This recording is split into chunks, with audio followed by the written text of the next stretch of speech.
Come in. Welcome. I'm E.G. Marshall, your guide as we embark on a journey through a dark labyrinth of horror. But do not be afraid. I will be with you every terrifying minute. Together we will probe a ghostly shroud of mystery that thus far has concealed a horrible murder. I assure you, you will be in no danger.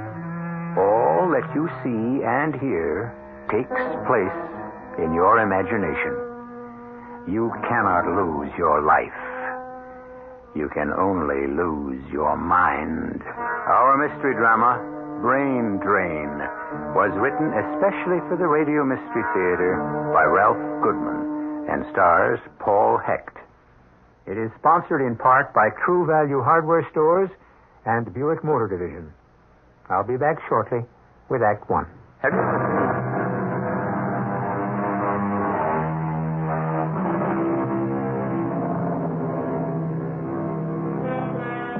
Most tales of terror begin just before a gruesome murder is about to take place. Our story begins after the fact. Space scientist Carl von Linden is already dead. His murder, if it was murder, was neither unusual nor gruesome. But there were strange circumstances surrounding his sudden and unexplained demise. Investigating these circumstances is Charles Carey, a government agent assigned by his superiors at the Bureau to make a routine check of the situation. With him at the dead man's apartment is his assistant, Henry Boggs. What they are about to discover is anything but routine. Here we are, Lieutenant. Uh-huh. I believe this was von Linden's apartment number 17. Yep. I've been here many times, Boggs. Under more pleasant circumstances. You and he were good friends. His death must have come as quite a shock to you. I was such a young man. Just turned 30. One of the most promising scientists the department has ever known. Open the door, Boggs. Do you have the keys? Right, sir. Well, the rooms are rather large. Comfortably furnished. Yep. Von Linden and I spent many evenings here trying to outguess each other's moves on that chess set. What did he talk about? Oh, everything. Anything. Except those top-secret experiments he was conducting. He was always open, friendly, easy to talk to. That is, until last week when he returned from Cairo. Cairo?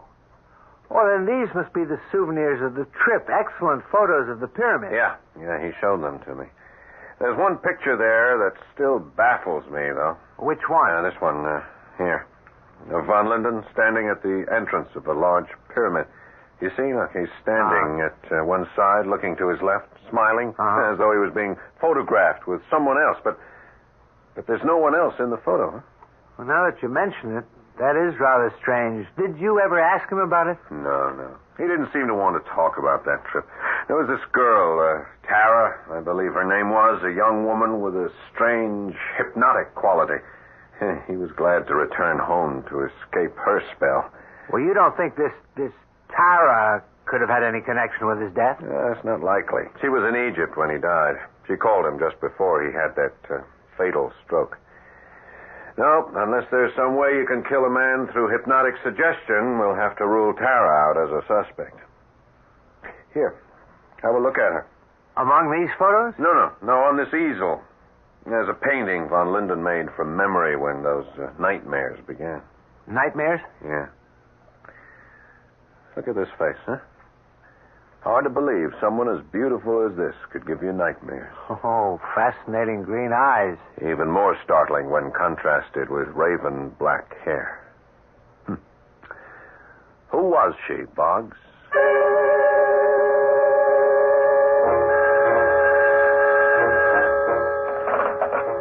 Inspector Warren. The Pentagon call? Yes, I'll take it now. Hello. Yes, General. I know. Carl van Linden was an extremely gifted scientist. No, I'm completely satisfied that the death was the result of perfectly natural causes. Yes, come in. What you've heard, General, are just rumors. Yes, I see. Well, the Bureau will make that decision. Goodbye. Meddling old fool. Oh, I'm sorry, Lieutenant Carey. Oh, that's all right, Inspector.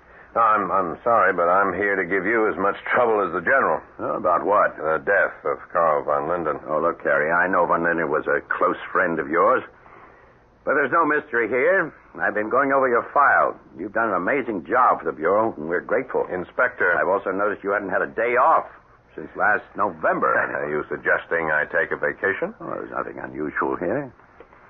Many men in their prime overwork, buckle up under accumulated pressure, keel over, quite suddenly, as your friend von Linden did. Inspector, I saw a young man in perfect physical health keel over, as you say, but it wasn't from overwork or accumulated pressure. Harry. I think I understand. Someone somewhere in this Bureau has decided that an investigation might produce results that could be damaging. The decision to close this case was mine alone. Now, why don't you start that vacation I suggested? Well, if you say so, sir. Good. Then why not start by coming to my home tonight? I'm giving a small dinner to introduce a young lady I've been seeing. Someone I'm rather serious about. Well, if you don't mind, I'd... Oh, you have a date? Fine, bring her. I'm sure Tara would love to meet her. Tara? Well, you've heard me mention her before. No. I mean, yeah, I guess so. There'd be no other reason the name would sound familiar to me. Yes. Well, then you will be there. 8 o'clock? Yes, Inspector. Yeah, I'll be there.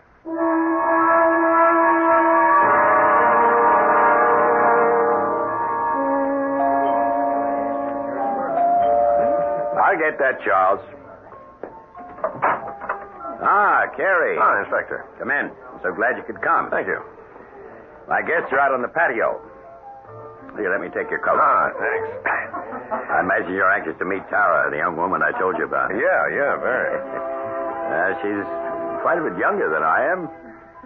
I don't know her age, really. Her beauty seems timeless, and I find her fascinating. Well, you've been a bachelor all your life. I'm sure she must be fascinating. You'll find her exactly as I described her to you. Oh, you never did? I beg your pardon? Describe her. But if I may, let me describe her to you. Well, how can you? You've never met her. Well, I'd still like to try. You say she's fascinating. Yes. Therefore, her eyes are probably cat-like in quality. I'd say they were green, emerald green. Well, go on. And since her beauty, as you put it, is timeless, she has the translucent Egyptian skin tone, pale by comparison to most women. Milk white. Her hair. Black. Raven black. Bravo! An amazing deduction. I've been standing here in the shadows, and yet this handsome young man has given an intimate description of me. Tara. Well, do come in, Tara. I'd like you to meet our new Bureau expert on extrasensory perception, James Carey. Oh, fascinated, Mr. Carey. No more than I, Miss... Just Tara. Call me Tara. Everyone does. Everyone? Oh, now, don't be jealous, darling. Carey, isn't he the young agent you were telling me about? The friend of that gifted scientist who had that unfortunate heart attack? Oh, my sympathies, Mr. Carey. It was a great personal loss. I understand. And yet the dead are gone. What purpose would it serve to exhume the body and perform an autopsy? You told her of my request for an autopsy, sir? Well, we were discussing the incident briefly. We have no secrets. Well. If we're going to have silly bureau talk, I'll return to our guests. I was amused, Mr. Carey, when I entered the room, but if you insist on being intense... No, Tara. Control that temper of yours. Don't leave. I was just trying to explain. Yes, stay, Tara. As a favor to me. Oh, Dr. Kadar, forgive the outburst. I did not know you had arrived. I'm sure you did not mean to be impolite. Mr. Carey, Inspector Warren, this is an old and dear friend of mine, Dr. Stefan Kadar. Welcome to my home, Doctor. I don't believe Tara has mentioned you before. I have been away on a journey. To the Middle East, Doctor? Why do you say that? Oh, the souvenir you wear around your neck. The silver pendant engraved with hieroglyphics. That sapphire set in the center is an ancient Egyptian cat's eye, is it not? You are quite observant, Mr. Carey. Well, Mr. Carey here is one of my staff of government investigators. Investigating what, if I may ask? Oh, nothing. At the moment, Doctor. I'm here as a guest, as you are. But I do find that pendant unusual, almost hypnotic. Can't seem to take my eyes off it. Really? He's right. It is fascinating. It is getting rather late. I merely stopped by to extend my best wishes. By the way, Mr. Carey, what time do you have? Huh? Time? Oh, that's 4:15. 4:15 in the evening, sir. Oh. I'm afraid my watch has stopped. Has it? I suggest you check his watch, Inspector. Mr. Carey seems confused. Yes, of course. It has stopped. No, wait a minute. Good Lord, it's starting again. The hands are spinning. 5, 6, 7, 7:30. It's now exactly at the right time to the second. Oh, darling, don't look so amazed. I should have warned you. Dr. Kadar is an unusual man with unusual powers. Yes, I'll bet. Mr. Carey is a source of exceedingly hostile vibrations. It is obvious he has little knowledge of the power of the mind. Oh, you're wrong, Doctor. Just before you arrived, he performed an amazing feat of mental telepathy. He had never met Tara before, and yet without a single clue from me, he was able to describe her exactly. Not nearly as impressive as your magnetic power. Magnetic? How do you determine my power is magnetic? To increase the forward speed of a watch, one would have to move metallic wheels and gears at an accelerated speed. To accomplish this, one would need electric or magnetic power. Ah, clever, Mr. Carey, but entirely too logical. How would you say this is done? I have no idea. Have you, Carey? No, I don't. Well, forgive my little prank. Tara, my child, you have my blessing. Thank you, Kadar. I knew you would approve. And now I must bid you good night. Allow me to see you to the door, Doctor. Carey, escort Tara to the patio. I'll join you both there later. Yes, sir. Well, they're gone. And now? Now, Mr. Carey? Aren't you going to suggest a walk in the garden? You amaze me, Mr. Carey. You are not only a master of extrasensory perception, but a mind reader as well. If we leave by that door, we won't be seen. Coming? I'm not sure. Afraid? Of what I can see, hear, and touch? No. Take my hand. It is real, is it not? Alive, warm. Who are you, Tara? Did my friend Carl von Linden ever truly know? I know of no Carl von Linden. There is a painting in his apartment, a portrait of a face he has seen many times in a dream. Oh, surely not me. Perhaps not. But one thing I do know for sure, the death of von Linden was an unnatural occurrence. I promise you his murder will not go unpunished. And those who have done the devil's bidding will spend an eternity in hell.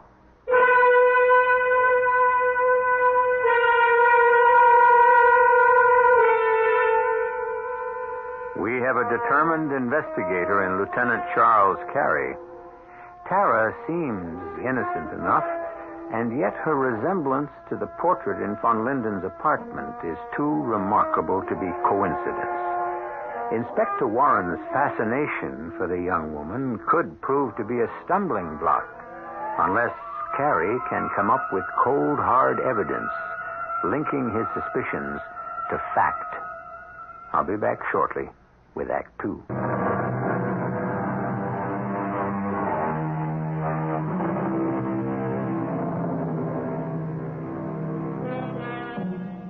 Three days have passed since the untimely death of gifted space scientist Carl von Linden. The night Lieutenant Carey met the beautiful, fascinating Tara, he returned home, troubled, unable to sleep. That unforgettable face, the same face that haunted his friend von Linden, now haunts the dark recesses of his mind. Try as he might, He cannot shake off the persistent, ghostly image. Early the next morning, he and his assistant, Boggs, continue their investigation. I'll bet it was quite a shock to find that Tara is now Inspector Warren's playmate. How did she get here so quickly from Egypt? Didn't you say Von Linden spoke to her by telephone that night before he collapsed? Yeah, it could have been a fake call made by someone else or pre-taped by Tara. The possibilities are numerous. Oh? Do they include flying across the ocean at supersonic speeds or, shall we say, on a witch's broom? Not likely. All right, let's start with the file. See what you can dig up on a man named Kadar, Stefan Kadar. Who's he? A man I met at the party. Calls himself Dr. Kadar. Tall, wiry, high cheekbones, white hair. An older man? How old would you say? Sure, he looked ancient. And yet he moved like a young athlete in his early 20s.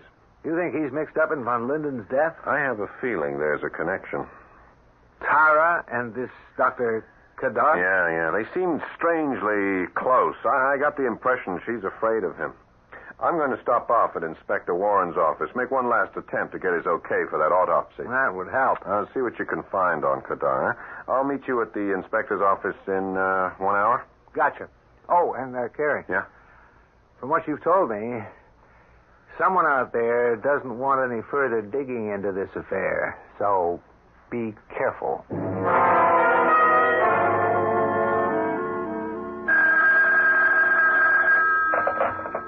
Inspector Warren speaking. Oh, it's you, darling. No, you're not interrupting anything. Lieutenant Carey? No. As far as I know, he's on vacation. Those were my orders. The Von Linden case has been officially closed. Why are you so concerned, darling? A conflict between me and Carey? No. He and I are still good friends. It's just that he has a personal interest in this one. And he can be stubborn. Darling, don't worry. I won't upset myself and I won't overwork. Darling, someone's at the door. Yes. See you tomorrow night. Goodbye.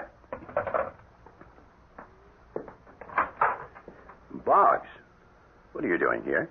Looking for Lieutenant Carey, sir. Isn't he here? Here? No, he's on vacation. Oh, yes, that.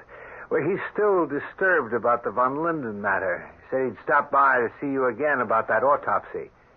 He was headed over here an hour ago. Well, that's strange. You're sure he was coming here, Boggs? Positive. He's anxious to exhume Von Linden's body, have it checked out at the lab. I told him that was out of the question. Well, you know how he is. Yes, I know. That's why I'm concerned about his not arriving here. When did you say he left? Over an hour ago. Well, he may have changed his mind. I made myself very clear. There's to be no further investigation, no exhuming of bodies, no autopsies. The case is closed. Yes, I know, but... I'm busy, Boggs, if you don't mind. Yeah, but I have a feeling something has happened to the lieutenant. Nonsense. He's always punctual. And he distinctly said I was to meet him here in an hour. For what purpose? I don't know. But he was definite about his instructions. And I tell you, he hasn't been here. Now, I don't want any more about Lieutenant Carey or about the death of Von Linden. The investigation is over and the case is closed. The inspector is right, Boggs. Carey. Where have you been, Lieutenant? Walking. Reconsidering. The case. No need. No need for further investigation. I have been mistaken. I'm glad to see you finally come to your senses, Carey. Come to his senses, sir. Look at him. He's lost all sense of time or reality. Look at his eyes. Empty. Glazed. Lieutenant Carey has been drugged.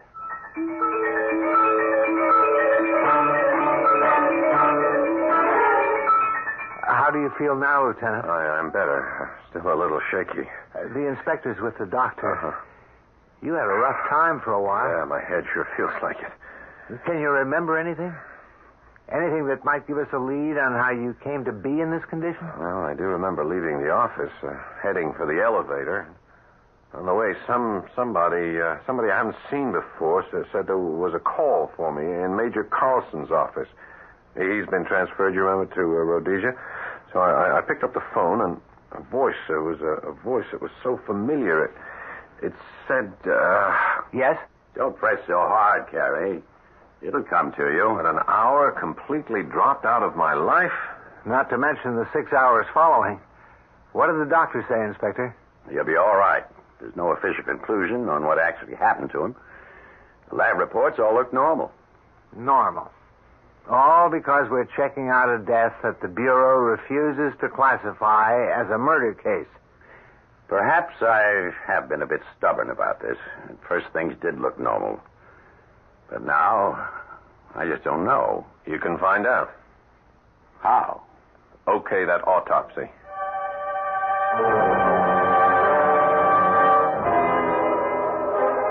You talked me into this, Carrie. There better be some evidence coming out of this ghoulish matter of digging up a fresh corpse. They've raised the coffin, Inspector. Yep. All right, man. Step to one side, huh? The coffin's intact. What now? This is your show, Carrie. Do you want it moved to the morgue for the autopsy? Yeah, in a minute. Well, why the delay? I thought you were eager for the report. I am. But with your permission, I'd like them to open the coffin first. Open it here? That's right. Carrie, you've been seeing too many horror movies. Exactly what's to be gained by... All right. Gentlemen, if you please, open the coffin. Good Lord. It's empty. Exactly. But who? How? Save the questions, Boggs. I think it's time we track down some answers. Our case is once again officially open.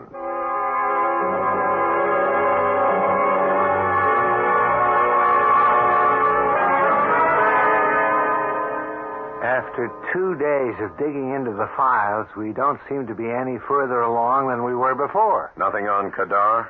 Not a thing. The man just doesn't exist. Well, perhaps he doesn't. What? Strange creatures, Kadar and Tara. One seems able to travel at the speed of light, be in two places at once, here in Egypt, and the other, Dr. Kadar, untraceable. Vanishes into thin air after making a mysterious appearance at the inspector's house. Have you spoken to the inspector about this? Oh, he's so taken with the beautiful Tara, I'm sure he won't listen to reason. Even if we had some facts to reason with. Well, what exactly do we have? Well, Carl von Linden met with foul play, or else his body would not have been removed from that coffin. Jack? And a theory, only a theory, mind you, but the murder of von Linden is part of a pattern. A brain drain that began 6 months ago, according to some checking I've been doing on my own. Brain drains? Yeah, a series of unexplained deaths of talented scientists. Deaths that have taken place in various parts of the world. I don't follow. Here, these clippings from the files of the international press. Possibilities I had expected have turned out to be facts. Which are? Fact number one, von Linden, American space scientist, dies suddenly, cause unknown, and his body vanishes mysteriously. Well, that's true, Fact but we... number two, reported in this newspaper from Leningrad. Ivan Salkovich, Russian scientist, drowned in the Baltic Sea. Body never recovered. Fact number three, Pierre Chamois, working on top-secret biochemical experiments in Paris, trapped in a laboratory fire of unknown origin. Body never found, or never acknowledged to have been found by the French government. Well, that's fascinating, but I fail to see the link In of what... each newspaper, there is a mention of a theatrical performance being given that week by a psychic, a mentalist, if you will, in the same city where each tragedy has occurred. And his name? Dr. Kadar. Kadar? What's the next step, sir? We're going to follow the trail that's warmest, Boggs. We're going back to that grave site.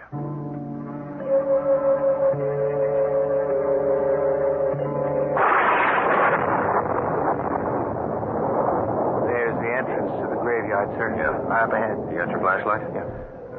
Storm is brewing. It's getting dark. I have it right here, sir. I'll move on ahead. Just follow me. Right. Can you see all right? Yeah, I'm fine. Fine, Boggs. I wish I could say the same. Graveyards are not exactly to my taste. Keep your eyes peeled for that gravesite. Yeah. I believe it's up ahead, just to your left, huh? Just beyond that large crypt? Yeah, the gravesite should be directly ahead now. Here it is, sir. Yeah, there it is. There's the open grave. Well, nothing seems to be changed. What's that? The door, sir. To that large crypt. Oh, yeah. It's loose on its hinges, swinging in the wind. Oh, it startled me for a moment. Hey, hold the light on the ground here. Huh? What's this? Huh? What? A silver pendant. It was half buried here in the soft earth. Hey, I've seen that before. Those ancient Egyptian symbols. The cat's eye. It belongs to Dr. Kadar. Are you sure? Positive. He was wearing it when I met him. I remember looking into it, feeling strange, somewhat hypnotized. Yeah, it does seem to have that quality. Turn away, Lieutenant. What? I feel controlled by a sort of supernatural presence. Look. That strange ectoplasmic form. There, alongside the open grave. Well, I don't see anything, sir. It's moving towards the crypt. We gotta follow it, Boggs. There's something there, something the apparition wants us to see. There's nothing there. Come back, Lieutenant. Come back!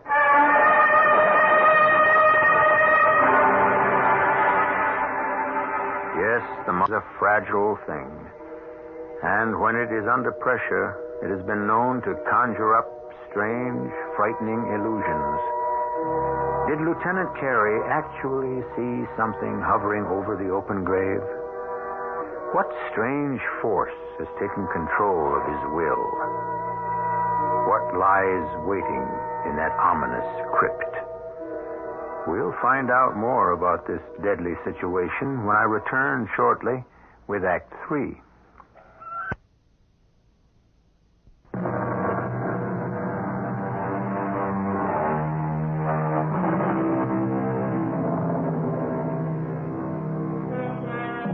Lieutenant Carey's murder investigation has succeeded only too well.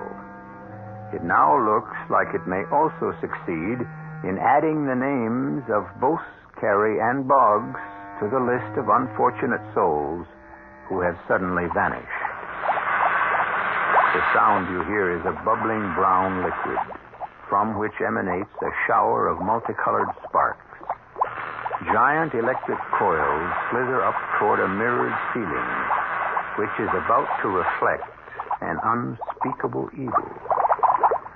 We are in a secret underground laboratory located directly up. I've said enough. I am merely your guide. You must complete the journey yourself. Mr. Carey. Mr. Carey. You can't wake up now. What? Mr. Carey. Dr. Kadar. Precisely. I'm flattered you remember me. You are most kind, particularly for returning my pendant. For that favor, I have spared your life and the life of your equally annoying and meddling friend, Mr. Boggs. Boggs? Where is Boggs? Where is he? Lying right beside you, Mr. Carey. Asleep as you were but a few moments ago. I assure you he is all right. Wake him. Come on, bring him around as you did me. Certainly, as a show of good faith. Here is my silver pendant. If you will merely press the eye to his forehead... He looks so pale. Boggs, are you all right? Yes, Lieutenant, I think so. Where are we? In an underground lab of some sort. Quite correct. Still in the graveyard, gentlemen, directly under the crypt. You both descended the hidden stairs inside the tomb at my bidding. I think it is time I let you in on my little secret and put an end to your curiosity. Who are you? Why have you brought us here? Please, Lieutenant, don't ask any more questions. You smell the air? Acrid fumes. That's an acid of some sort bubbling in those tanks. Aha, you are right, Mr. Carey. But they are not for you. Those tanks are much too small to encompass a full-grown man.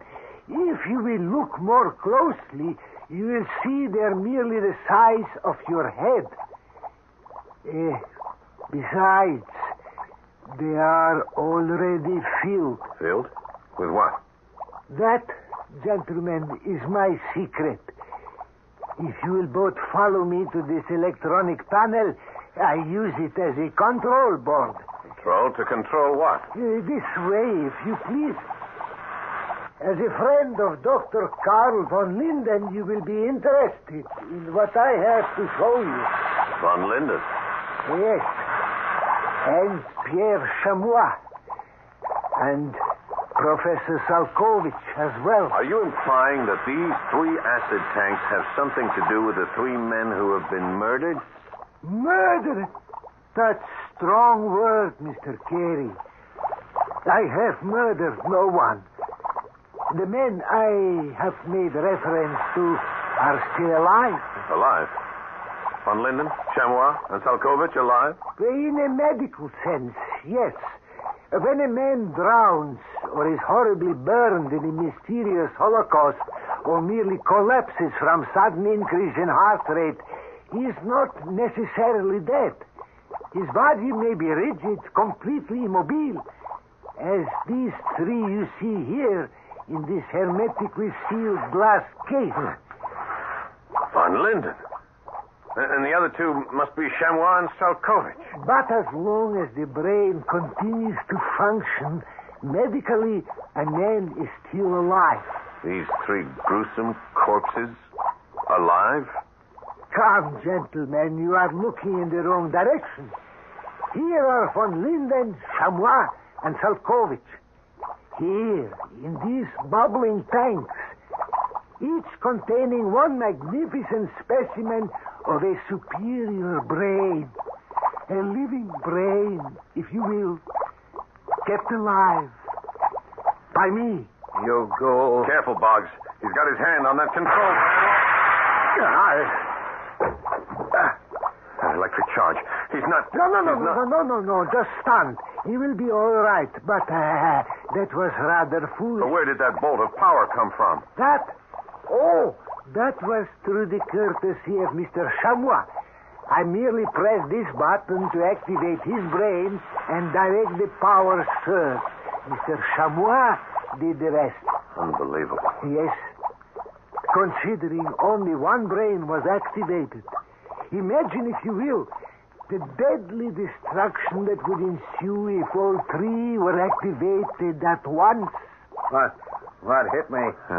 Brainwave, Boggs, from one of those tanks, the one containing the brain of Mr. Chamois. I suggest you do not try anything foolish.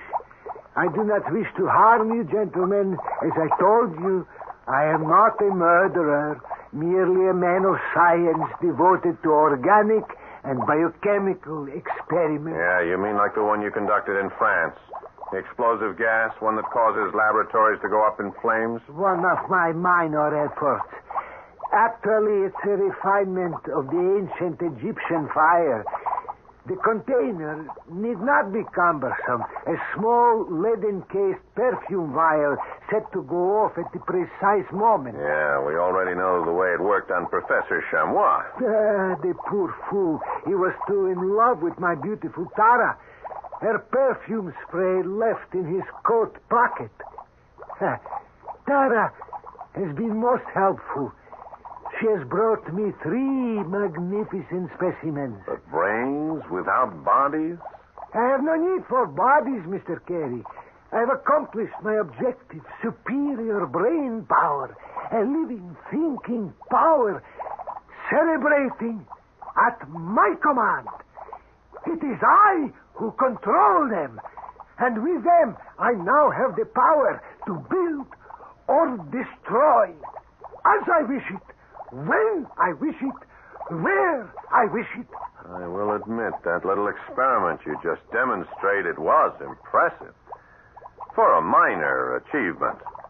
Minor achievement? Oh, come now. I've seen more exciting electrical displays at our own local Museum of Science and Industry. Haven't you, Boggs? Yeah, sure. Much more exciting, sir. I see. You're testing me, are you, Mr. Carey? Trying to discover just what sort of power I have under my control. If it is excitement you want, gentlemen, I will be most happy to oblige with a little help from my friends. Professor Salkovich. A shower of white-hot sparks, if you please, blocking the door in case our visitors decide to make hasty exit in the middle of this hall. Good Lord. Will you look at that? Keep back, Boggs. Now you, Dr. Von Linden, a needle-sharp laser beam, blue liquid fire, separating our two guests. Hold them prisoner, each to his own side of the room. Watch it, Boggs. Jeez, that was too close for comfort. And now, once again, I call on you, my good chamois. Repeat your past performance.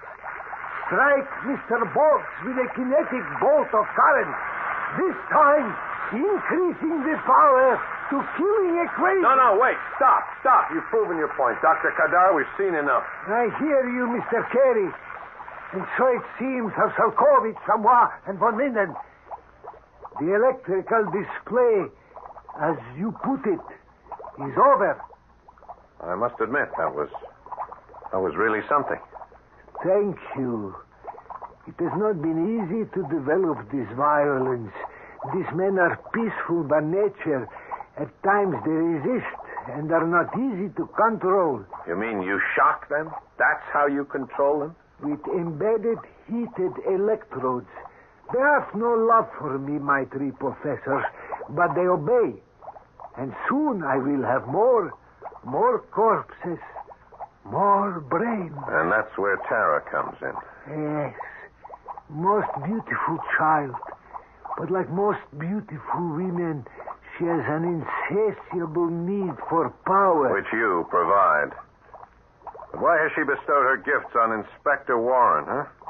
Inspector Warren was not chosen for his brain, but for his social contacts in your space program. He has had his uses.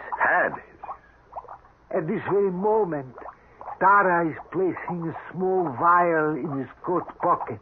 The incendiary charge is set to go off at midnight, when she's safely out of range of the deadly Egyptian fire. And the newspapers will report another unfortunate accident. Exactly.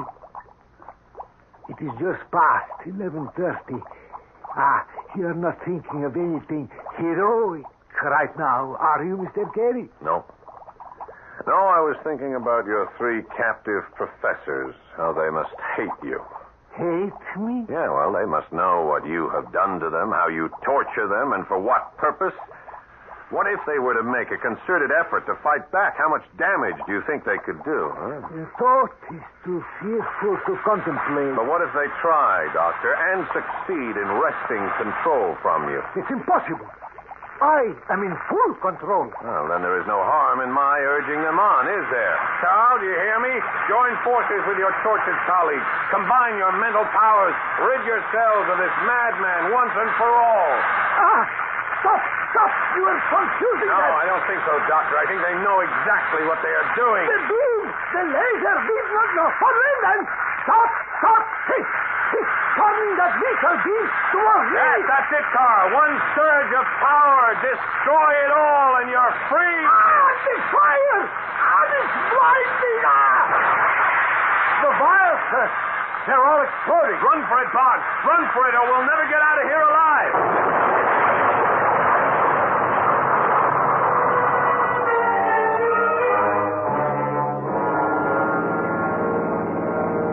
I can't believe it, Lieutenant. That chamber of horrors, it was like a nightmare. Keep your eyes on the road, Boggs. Getting close to midnight. Yeah. There's the house up ahead. Quick, pull into the driveway. Yes, sir. And there's Tara, just coming out on the porch. We made it. Yeah. Inspector Warren is with us. Okay, turn your lights off. We'll move in slowly. Right, sir. It isn't likely that hidden vial will go off while she's still with us. Well, I wouldn't bet on it. A madman like the late Dr. Kadar was capable of anything. Okay, stay in the shadows. You've really been a delightful guest, darling. But really, you mustn't stay any longer. I'd never bear to leave you. But it's almost midnight. I'd love for you to stay, but... Would you, Tara? Carey. And Boggs. What are you two doing here? I'll explain in a minute, Inspector. Give me your coat. My coat? Yeah, that won't be necessary. I found what I want here in your pocket. Tara's perfume vial. You're mistaken, Mr. Carey. That vial is not mine. Oh, but it is, darling. I recognize the scent. Please step back. What are you doing? I'm going to throw this vial as far as I can across the highway into that open field.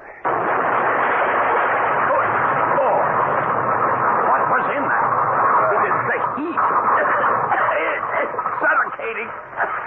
What chemical could cause that explosion? We'll never know, sir. We'll never know.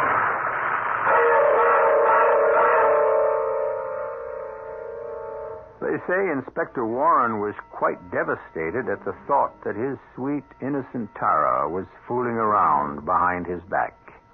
But you'll be happy to know he's forgiven her and sees her regularly, every Sunday, on Visitors' Day at the State Correctional Institution. I'll be back shortly.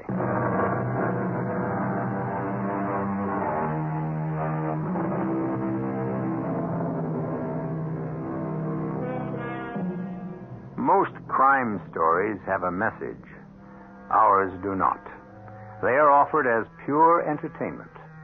But for those who insist on a message, we offer you a choice of two. For the good guys, we have a word of caution. When it comes to a romantic liaison with a beautiful woman, look before you leap. It could be a matter of love or death. And to the bad guys, a word of advice from Oscar Wilde, who warns, murder is always a mistake. One should never do anything one cannot discuss after dinner. Our cast included Paul Hecht, Robert Dryden, Stotts Cotsworth, and Carol Teitel. The entire production was under the direction of Hyman Brown. Radio Mystery Theater was sponsored in part by Carrier Air Conditioning. This is E.G. Marshall inviting you to return to our Mystery Theater for another adventure in the macabre. Until next time, pleasant dreams.